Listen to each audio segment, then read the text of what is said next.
Next speaker is John Gwinner. He's been working in VR since the late 90s. We've actually had a couple of throwbacks to VR and discussions in some of the other talks already as well. And he was actually literally invited to write the book on VR by one of the major publishers. And I think he'll touch a little bit on that in his talk today and talk about how to make how VR is getting easier and also maybe dying a little at the same time. So I think it'll be some interesting juxtapositions and a story that he'll have to share with us. So that, John? Thank you.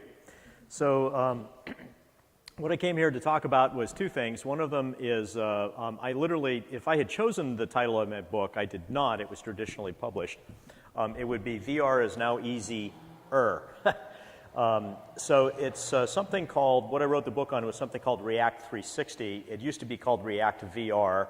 Facebook changed the name of it.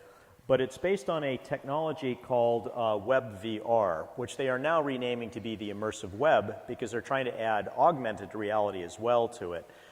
So instead of just calling it Web XR, which is kind of what everybody's calling it, now it's called the Immersive Web. It's sort of like the old quote about a rose by any other name. So the title changes can make you a little bit dizzy, but the basic concept is fantastic. The basic concept is that with a browser, and almost all of the major browsers now support the Immersive Web, you can simply go to a URL and experience a full, real, virtual reality environment. Now, at first you're thinking, okay, but what does that mean? Okay, you could use like a cardboard, Google Cardboard with a cell phone. You could be using a Gear VR. You could be using the Go. You could be using an HTC Vive with the controllers or a Rift. Which is what I consider really, real VR, because you have 6 degrees of freedom controllers. Or you can have no hardware at all. You can actually do web VR without VR hardware, and you're thinking, well, okay, but then it's not VR. Well, technically, yes. It's what we called VR way back when in the day. Nowadays, people call it World of Warcraft. But you can do web VR on a regular browser without the hardware, and what you get is you get a window on world, or WOW, I guess, window on world kind of a thing, where you, with the mouse is as if you're turning your head, so you can just simply take the mouse.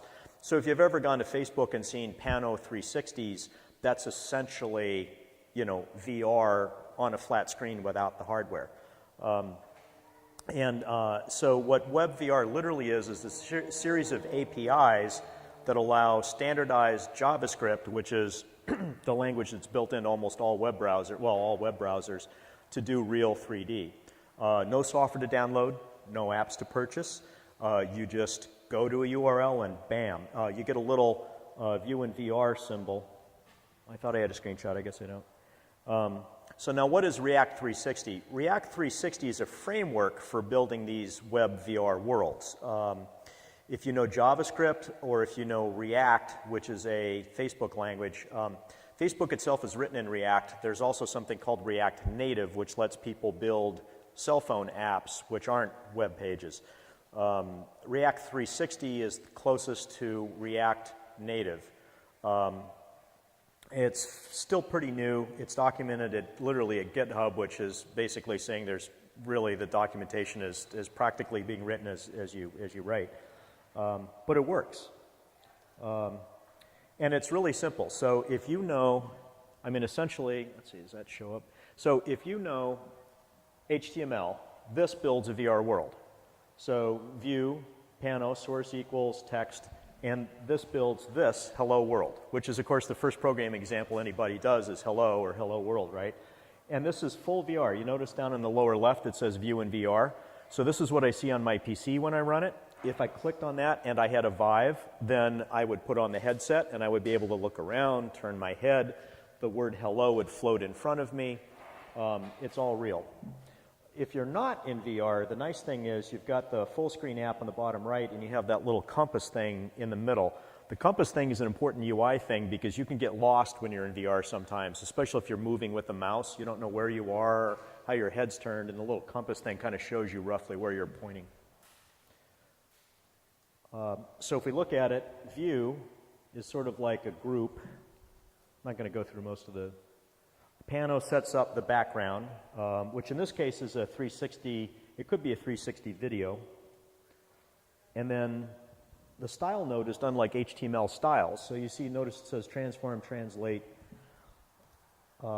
But the point is, it's a lot easier to do than having to learn Unity or Unreal or some of these other game engines. So, you know, it's pretty much, if you can do HTML, you can do VR. But what can you build? So a lot of the React VR samples are spherical 360 backgrounds, which is, I think, why they changed the name from React VR to React 360. There's a movie trailer, and I'm not on the web right now, so I can't go to it, but there's if you go to Jumanji360.com, you can see something that was done in React 360. And it's kind of neat. You walk around in a tree house, and you can pick up items, and they have a little treasure hunt. And the items are actually real 3D items. It's not filmed reality. I like to call it FR for filmed reality or 360 video. The background is, but the items are actually 3D items. So you can look at them, you can reach out and grab them, you can collect them in your bag. There's also augmented reality, which is pretty experimental at this point because the standards for AR in the browser aren't completely hammered out yet. There's something called polyfill, which is a really technical word for it, but the Web Consortium is working on the standards for this. But eventually, we will have AR working in the browser, which essentially means you can just hold up your phone and look at it, and you'll get, you know, go to a URL, and you can get augmented reality right in your browser. Again, no apps to download. Anybody can code it. You don't have to have permission. Controllers are supported. And one of the things I did, for example, in my book is I actually show, you build this maze when you're going through the book. And it's an actual maze. You have to navigate through it. We build the maze itself procedurally. It actually doesn't look like this because I ran into a problem with overlapping transparency. So the one that's in the book looks very low poly. But I give you these assets as well. And then this is an example of what Jumanji 360 looks like. So it looks a lot more real. Now that's something that I kind of want to talk about because I think it's one of the big misnomers about VR. And I think it's one of the barriers that we have to VR, is there's a lot of people out there that look at, you know, they look at stuff like this and they go, well, it doesn't really look real. I actually think I did a fairly good job of the gems. I did the artwork myself, and I'm not an artist, I'm a programmer. But, you know, when you look at it, does it really look like a hedge? Not really. VR does not have to look real to be real. VR literally means virtual reality, which means a more flexible reality, but I think the misnomer is that people think the word virtual means nearly. Like that car is virtually, that Tesla is virtually silent. Okay, virtual reality, it doesn't mean it's nearly reality. Virtual reality means it's a more flexible reality. It's like virtual machine if you're a geek, which probably is a marketing nightmare because now everybody thinks that VR is some kind of alternate reality. Like, I get questions on Quora. One of the reasons I was asked to write the book. One of my favorite questions is, would you rather be in virtual reality for 500 years or your own body for 100 years? Virtual reality is a video game strapped to your face, okay? So it'd be really hard to be in virtual reality for 500 years. It's not an alternate reality that we step into. But, and this is the key that I think people miss with VR, when you're in that headset and when you're looking around, especially if you have true parallax, which means if you do this in the world, you see things move, then it seems real to you, even if it doesn't look real. And that's the thing that sometimes gets lost. Yes, it may look a little screen doory, it may look a little grainy, the audio might not be great, but let me tell you, when those monsters come at you, you get scared for your life. I remember one time I was in Serious Sam VR, and the controller, which were my big guns, vibrates. And for some reason, there was some glitch and it quit vibrating. And I remember thinking that my gun wasn't firing, and it was. And I remember getting creamed because I was like, dang it, my gun doesn't work. And it was working fine, it just wasn't vibrating.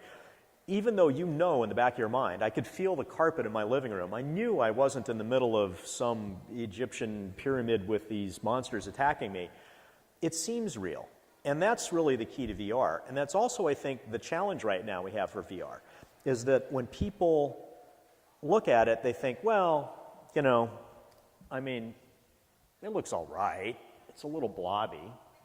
You know, why is the orange thing there? You know, they look at it and they think, well, it doesn't really look real. Or the other thing I think that kind of kills VR, and no offense to anybody in the film industry, and I don't mean any. Filmed reality or 360 video is often called VR, and that's really all right. But it doesn't give you parallax, and it doesn't always give you stereoscopic. And if it does give you stereoscopic depth perception, if you do this, things are going to get weird. Just like in an IMAX theater, if you lean next to somebody or you lean over, to your significant other, things get a little wonky, right? And in the back of your mind, that spoils the illusion that you're in reality. And true VR, where you have a headset that is motion tracked accurately, and you have controllers so that your hands actually move in 3D space, not just operate here in front of your hip like mobile VR, it begins to really seem real. And so I think the problem is people go to the mall, they put on a mobile headset, they watch like I was at a museum that gave me a view of downtown Havana, which is really neat, but it doesn't really seem real. And so I think people look at it and they go, it's kind of cool. I didn't really feel like I was in Cuba, but I kind of saw it. And they don't think it's really all that great. But if you try real, true VR, where you can reach out and interact with the environment, the UI is done well, not just a AAA game that's been converted, you start to really feel your heart rate go up and you get scared. One of the things that blew my mind was when I first got my headset, I was standing in my living room, and like a typical geek, I was screwing around and I teleported on top of this beam, and I'm just like, oh wow, look, they actually allow me to go up there on top of the beam. And I remember looking down, and it looked like a 20-foot drop, and I was scared witless to step off that beam, even though I could feel the carpet in my living room with my bare feet. I knew I was in my living room. But in the back of my mind, I'm like, don't step off. That's what VR really is. Yes, it's going to get better. Eventually the headsets are going to get lighter, or when we get better processing power, they may be able to do it with lasers on your retina, things like that we've read about in books for literally for years. But it works now. And the problem with thinking that VR is kind of, not that great, it could kill the industry if you don't get into it, which isn't your problem. But also, you're missing out on a lot of content. It's like I get a lot of questions about what headset should I buy. I'm wrapping up really quick. I knew a stereo salesman once when I was buying a stereo back when I was in college. And I said, what stereo do you have? And he goes, I have next year's model. And I got kind of worried that I was buying an obsolete stereo. They were coming out with something better next year. I said, what's coming out? And he goes, next year, I'm waiting for next year's model. And I see the same thing happen in the VR industry a lot today. People go, that HTC Pro is a lot better. I think I'll wait till the price on that comes down, or I'll wait till the Go comes out, or I'll wait till this comes out. The whole point is, in the last however many years, which I don't want to admit, since college, when I bought that stereo, I've listened to a lot more music than that salesman ever did. And the same thing is true about VR now. Yeah, the games aren't quite as good, the UIs are a little clunky in some ways, but you can be in it, and you can be in those alternate worlds and experience these environments even today, even if it's not great. And that's the whole thing. If it's, again, not to be, and I guess I am being a little discriminatory, if it's real VR, true headset, true parallax, CGI built, VR. It's here, it'll get better, and it's not going away because we all have these in our pockets. And this plus $20 worth of cardboard and lenses, off-the-shelf lenses, can make this into a VR headset. So it's not going to go away even if HTC goes out of business. It's going to be here. VR is not a sprint. The sprinters are dying. VR is a marathon, but it's going to be around. Thank you. And my, I guess, shameless plug, my book is at Amazon. If you want to construct VR yourself, honestly, if you go to Pact Publishing, sometimes they have it for $5. I literally get significantly less royalties there, but it'll help you guys out. And although I have a few of the physical copies I can show you, the Kindle version is much better because it's actually in color. Are there any questions? Does React support the 3D phones like the red hydrogen and all that? Does React 3D60 support the new phones like React, like the red hydrogen? Okay, I don't know about red hydrogen specifically, but it will support them as long as there's a browser on that platform that supports the web VR background. So on the Gear, correct. And it's all GPU based. So even though it's HTML, you're not going on a refresh loop. The frame rate is based on 3JS. It's a JavaScript routine written by a guy named Mr. Doob, I think. But it uses 3.js to do the rendering, and the rendering occurs at the GPU level. So, and GPUs on these things are better than than computers were 10 years ago. So it's getting there. Any other questions? Yeah.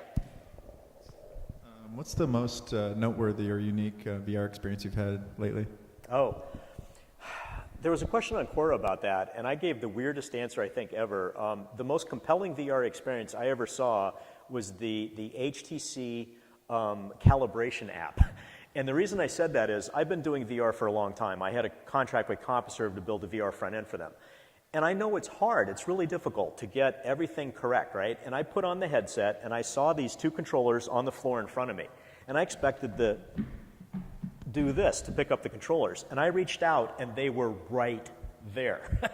And a lot of times when I fire the Vive up while the game is loading, I look at the controllers in my hand, and I kind of bang them together, and I turn them. And it's weird because they're really there.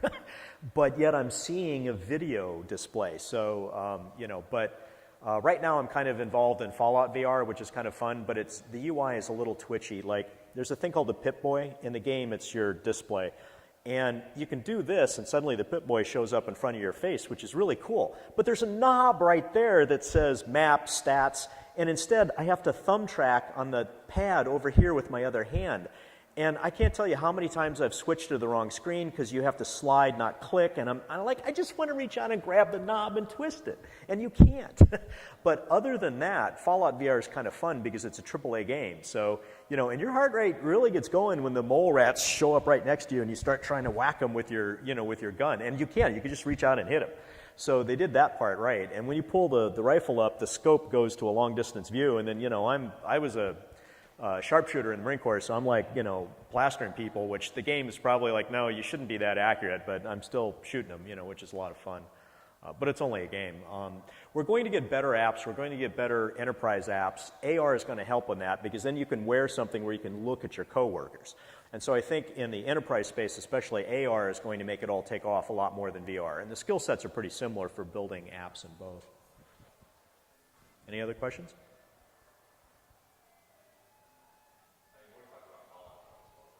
Pardon?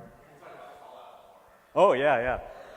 I've never played Fallout before, so for me, it's kind of I just don't have time a lot of times. So for me, it's kind of weird, like I still don't know what happened to Sean and all that. So it's kind of a fun exploration for me, but in the back of my mind, I'm playing it on very easy because I don't have time to die and go over and over and over again. I'm like, but then part of me is like, I don't want to rush through it. I still want to experience it, So it's a little hard. I haven't been in it for two or three days, I think. But and then in the back of my mind, I'm like, I need to work on my next book, and I need to do this and make money because I'm unemployed right now, and it's getting a little brutal. Oh, that reminds me. I apologize for being so casual, but I got into some poison oak the other day, so that's why I'm. You guys are lucky. It's the first time in 2 weeks I've worn pants all day, so.